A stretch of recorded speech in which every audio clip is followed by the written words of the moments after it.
Boa noite, queridos. A graça e paz do nosso Senhor Jesus Cristo seja com todos. Hoje nós vamos dar continuidade ao nosso estudo do Catecismo de Heidelberg, como temos feito todas as terças e quintas. E hoje nós vamos à pergunta de número 33. Tá? Eu preciso lembrar aos irmãos que de algumas perguntas para cá nós estamos meditando sobre o que está posto no credo apostólico. Eu já havia mencionado, já algumas semanas atrás, de que a fé tem determinado conteúdo e o Catecismo de Heidelberg vai expor este conteúdo de forma resumida, usando como texto base o que nós chamamos de credo apostólico, que nada mais é do que um documento de fé que ali remonta aos períodos dos primeiros séculos, onde os irmãos que ali precederam, ou vieram após, na verdade, que foram sucessores ali dos apóstolos no nascedouro da igreja, eles tinham este documento como sendo uma profissão de fé, o que eles criam e o que era também a doutrina dos apóstolos. Esse credo apostólico ele se divide em 12 partes. Como eu já mencionei aos irmãos, a continuidade desse estudo do credo apostólico no Catecismo de Heidelberg, e nós já vimos a primeira seção que diz: creio em Deus Pai Todo-Poderoso, Criador do céu e da terra. Vimos sobre as implicações de um Deus Criador, sobre a sua providência, não é? Vimos parte da segunda sentença que diz: e em Jesus Cristo, seu Filho unigênito, nosso Senhor. Então nós vimos a parte que fala sobre Jesus Cristo. Nós vimos as implicações do nome Jesus e também as implicações do nome Cristo, bem como nós vimos na semana passada como há uma associação entre o nome de Cristo e o nome daqueles que o servem, que são os cristãos. Como o ministério de Cristo, ele está aí relacionado também com o ministério da sua igreja e daqueles que são chamados cristãos, não é? E hoje nós vamos ver a parte que trata sobre a filiação de Cristo.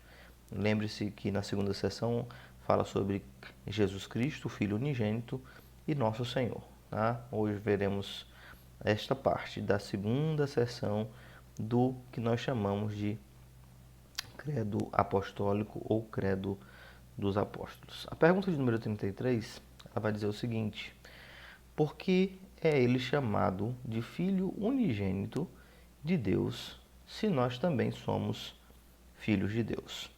Por que é Cristo Jesus chamado de Filho unigênito de Deus, se nós também somos filhos de Deus? Resposta: porque somente Cristo é o eterno e natural Filho de Deus. Não é? É uma pergunta simples, tá? Nós não precisaríamos tomar todo o tempo que nós usamos nas terças e quintas para tratar sobre essa questão. Eu acredito que nenhum dos irmãos teria dificuldade ou terá dificuldade com isto. Mas por que Cristo é chamado de unigênito? Já ouviu falar, certamente já ouviu falar, aquela expressão que é muito utilizada especialmente pelos romanistas, todo mundo é filho de Deus, ou quando a pessoa precisa de descanso ou goza de algum benefício, ele vai dizer: mas eu também sou filho de Deus, não é? E a questão vem de forma perspicaz, embora eu acredite que os irmãos não tenham dificuldade quanto a esse assunto, mas a pergunta tem sim seu valor, não é? Se nós todos somos filhos de Deus, por que Cristo é chamado de Filho unigênito, não é? Primeiro, a pergunta que seria interessante é: somos nós todos filhos de Deus? Sim ou não? Não é? É evidente que muitas pessoas vão dizer sim, todo mundo é filho de Deus. E a resposta é não, não somos todos filhos de Deus. Somos filhos de Deus aqueles que, por meio de Cristo, tornaram-se filhos de Deus. Né? Saber os que creem no seu nome. Deu-lhes o poder de serem feitos filhos de Deus. Então a filiação para com Deus é algo que é particular àqueles que nasceram de novo. Tá? Por isso que nós oramos e o Senhor nos ensina a orar. E a oração também é um benefício para os santos. É Pai nosso que estás nos céus. Parte desta declaração implica em nós crermos que de fato o Pai é o nosso Pai. Deus Todo-Poderoso é o nosso Pai. Não por uma geração natural, mas por uma adoção. Nós somos feitos filhos. Nós não somos essencialmente filhos. Nós nos tornamos filhos. Nós éramos inimigos. Certamente não podemos negar este fato que fomos criados. Então, se você quiser afirmar, todos são criaturas de Deus. Beleza, tudo bem. Até aí não há nenhum problema, não há nenhuma dificuldade.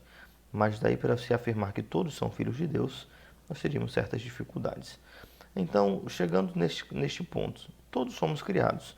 Mas a partir do momento que nós nascemos de novo, e que nos é dado o Espírito Santo, e que este Espírito nos une à pessoa bendita do Filho de Deus, nós nos tornamos parte do corpo de Cristo e nos tornamos também filhos de Deus, herdeiros de Deus e co-herdeiros com Cristo, não é? Então, sim, nós pela fé nos tornamos filhos de Deus. Pela fé, os gentios, aqueles que não eram povo, tornam-se povo, fazem parte de um Israel espiritual. Nós somos aquela descendência ou a semente santa do Senhor, aqueles que são preciosos aos seus olhos, povo exclusivo de propriedade do Senhor. Tá? Mas aí, tendo sanado a primeira pergunta, não são todos filhos de Deus? São filhos de Deus aqueles que creem no seu nome, aqueles que nasceram de novo por intermédio do agir regenerador e também da união mística destes que nasceram de novo com o bendito Filho de Deus, Jesus Cristo. Beleza. Então temos criaturas e temos filhos. Mas por que mesmo estes filhos que foram alcançados pela pregação do Evangelho, que foram regenerados pelo Espírito Santo, que fazem parte do corpo de Cristo agora, porque mesmo a estes filhos não é atribuído este título de unigênito? Ora, isso tem muito a ver com o que nós cremos a respeito da pessoa do Filho, não é? Quem é Jesus Cristo. E nós já vimos em certa medida a respeito da sua natureza, né? De quem ele é. E há características que lhe são particulares que de certa forma, o termo unigênito, ele recai perfeitamente sobre Jesus Cristo e não sobre nós. Não é? Unigênito vem de único gerado, não é? Um único gerado. E é curiosa esta expressão porque, de fato, nós cremos que, como diz o evangelista João, no princípio era o verbo estava com Deus e o verbo era Deus. Nós vamos encontrar algumas expressões dentro do Novo Testamento que claramente nos levam a crer na eternidade do Filho, aquele que era, que é e que há de vir, não é? E que esta eternidade ela é um atributo divino, não é? Então, a forma com que a igreja sintetiza esta relação pai-filho, não é? E algumas expressões como eu hoje te gerei, não é? Ou este é meu filho amado em quem me comprazo, nos levam a entender que há uma relação dentro da Trindade de filiação. Embora, mesmo com a expressão sendo utilizada eu hoje te gerei, nós sabemos que na eternidade o Senhor Jesus Cristo já estava presente. É Ele quem, com o Pai, cria todas as coisas. E tudo foi formado por intermédio dele. Sem ele, nada do que foi feito se fez. Então, levando em consideração tanto a eternidade como a geração do Filho, a igreja formulou esta expressão que nós vamos encontrar em outro credo, que defende a divindade do Filho, como ele sendo eternamente gerado. O que seria isso? ele é descendente ou ele é filho, mas quando houve essa geração na eternidade, né, não podemos encontrar este início, não é? O filho é eternamente gerado pelo Pai, porque nós vamos encontrar esta relação que nós chamamos de economia da Trindade, não é? Existe um Pai, um Filho e o Espírito Santo, ao qual também é designado a expressão é, eternamente procedente do Pai e do Filho. O Pai eterno, o Filho eternamente gerado e o Espírito Santo eternamente procedente do Pai e do Filho. Não é? Por quê? Porque, como é uma característica essencial da divindade, todas as pessoas da Trindade, elas estavam presentes desde toda a eternidade. Elas não têm começo nem fim. Mas há na Escritura esta ideia de uma economia na Trindade.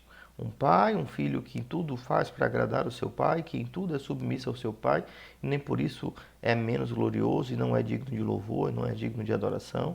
Não é? E é um filho que será exaltado e que tem um nome sobre todo nome. E isto é feito pelo Pai, para a glória do Pai, com o auxílio do Espírito Santo, que manifesta a glória do Filho e tem como a parte do seu ministério revelar a glória do Filho e a manifestar, né, por meio da pregação, do Evangelho, do novo nascimento, do testemunho da igreja e, por fim, no último dia, a glória do Filho. Né? Então, o Pai, o Filho e o Espírito Santo, eles trabalham conjuntamente e o Filho é glorificado. Né?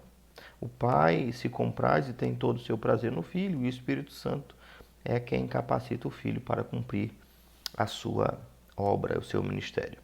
Então, embora nós possamos afirmar que também somos filhos de Deus, que também somos herdeiros de Deus e co-herdeiros com Cristo Jesus, o único que pode afirmar que, sendo filho, ele não teve uma atividade de adoção é a pessoa bendita do nosso Senhor Jesus Cristo. Embora há quem afirme que Cristo ele não foi sempre Deus, nem sempre Filho de Deus, mas tornou-se pela sua retidão.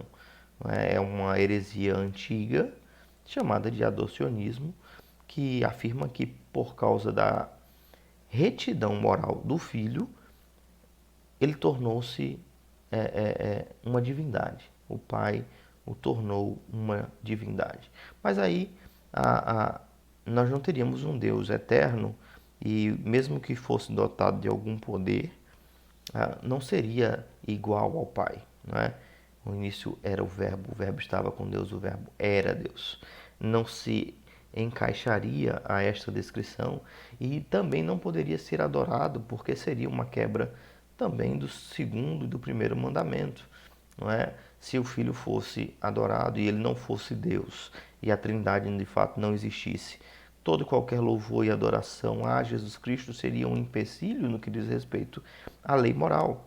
Então, para lidarmos com essa incompatibilidade, não textual, mas no que diz respeito a estas heresias que surgiram, o único caminho que a igreja encontra para que o nosso sistema de fé ele se adeque e se harmonize às escrituras é exatamente a Trindade, a doutrina da Trindade.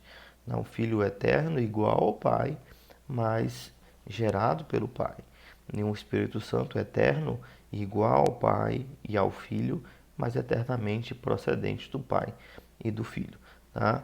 Não são coisas simples de serem concebidas, mas elas se harmonizam com a revelação, com o texto sagrado, não é? E facilitam a nossa compreensão sobre muitas coisas e nos ajudam, inclusive, a compreender muitos textos que diz respeito à vida do Filho, à obra do Filho, ao ministério dele, à participação do Pai e do Espírito Santo nesta obra, não é?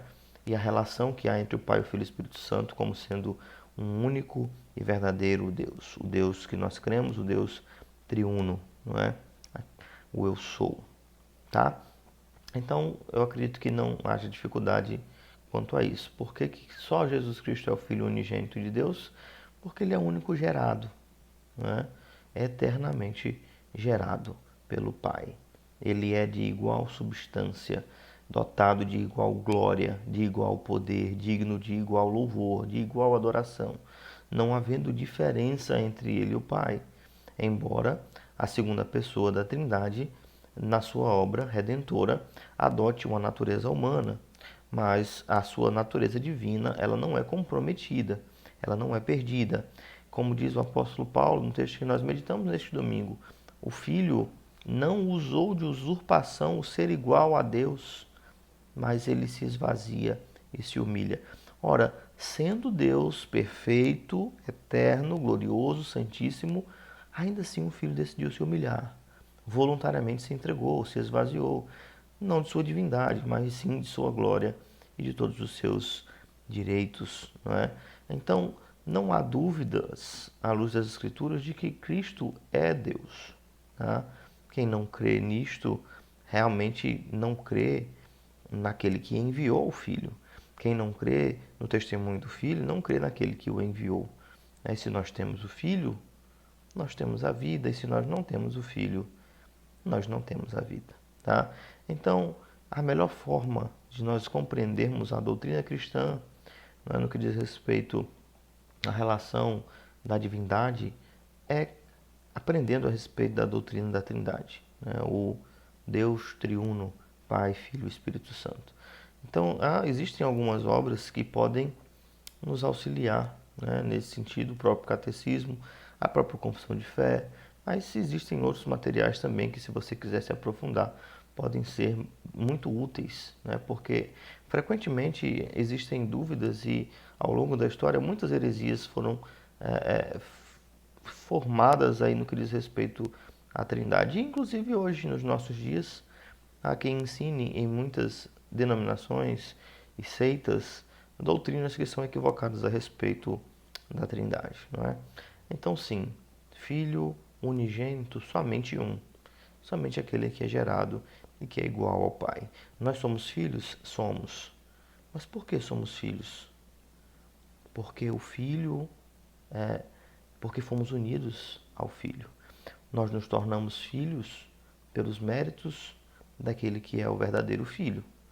Nós nos tornamos filhos porque fomos unidos ao Filho. Nós fomos comprados por Ele e com o seu Espírito nós fomos enxertados nele. E agora nós damos frutos e agora nós temos vida, mas vida por causa do Filho, da videira verdadeira, né? Da cabeça da igreja.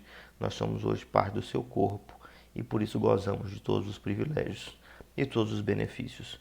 Mas não se esqueça, né? Você que já viu aquele adesivo, né? Filho de Deus, irmão de Jesus, ó o fraco, não é? E este título de filiação jamais, jamais deve servir para vanglória, né? Sempre que nós nos lembramos que somos filhos de Deus, diferentemente das pessoas que têm uma descendência, né, um sangue azul da nobreza e se veem, eu sou filho de fulano de tal, tenho plenos direitos de tal e tal. Nós somos filhos adotivos, que não diminui a, a beleza disto. Na verdade, acrescenta a beleza. Nós somos filhos porque o Pai nos fez filhos. E se somos filhos, que direito temos? Os direitos que o Filho nos dá, que conquistamos nele, que ele conquistou para nós. Não é? Então, quando nós pensamos na nossa filiação, não deve haver soberba e sim gratidão, humildade. Nós não éramos filhos e agora somos filhos. Nós estávamos mortos e agora temos vida. O Pai olhou para nós quando nós não tínhamos nada e agora nós somos filhos. Ele colocou um anel no nosso dedo, trocou as nossas vestes e agora nós somos herdeiros dele e co-herdeiros com o nosso irmão, que é aquele que nos dota de todos estes privilégios. o nosso Senhor Jesus Cristo. Hoje nós vimos a parte da filiação, né, do Filho unigênito, mas nós vamos ver a partir da próxima semana também a parte do senhorio. Né? Nós não nos tornamos iguais a Cristo. Nós recebemos os benefícios dele, mas ele é Senhor. E nós veremos isso na próxima semana. Meus irmãos, algo que eu queria dizer também a vocês sobre o que eu tinha dito semana passada, nosso desejo de retomarmos as nossas atividades. Nós ainda não chegamos a uma conclusão, a um consenso. Estamos ainda decidindo se vamos voltar na terça, na quinta ou mesmo na quarta-feira. Estamos também aí analisando o cenário do nosso município sobre essa situação da pandemia. Tá? Então orem por nós, orem pelo conselho da igreja, ore para que o Senhor nos dê graça, nos dê sabedoria também, tá bom? E no mais, lembre-se de clamar pelos nossos irmãos que estão enfermos, né, os irmãos que têm padecido. Nós temos compartilhado no grupo da igreja os pedidos de oração. Não deixem de orar, não deixem de mandar mensagem uns aos outros, de ligar uns aos outros, de cuidar uns dos outros, como de fato é o que o Senhor requer de nós. Nós que somos parte desta família, não é? Que é unida pelo sangue de Cristo Jesus. Que o Senhor vos abençoe, vos dê uma boa noite e continue nos livrando, não é? E mais do que isso, especialmente, que o Senhor sustente a nossa fé. Guarde os nossos corações nesses dias maus. Boa noite a todos, meus irmãos. Que o Senhor vos abençoe.